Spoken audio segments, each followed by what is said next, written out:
How to return on Shein. Hi everyone, welcome back to our channel. In today's video I'll guide you on how you can return on Shein, so make sure to watch the video till the very end. In order to return on Shein, all you have to do is simply go ahead and first of all launch the Shein app, and let's say that there could be some of the products that you're not happy with, you want to return and get a refund for those items.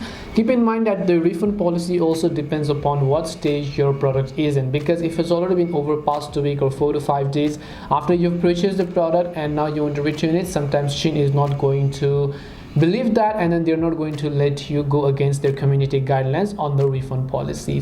But if it's only been a day or two and then you're not satisfied with the product, you can still try to apply for a return or refund. And to do this, first of all, once you launch the Shein app, just come to the Me option from the bottom right of the screen. You're going to be taken to this page where you'll be able to see your orders. You can just tap the View All option that you can find over here, and then you'll be able to see all of the orders that you've made on the Shein app.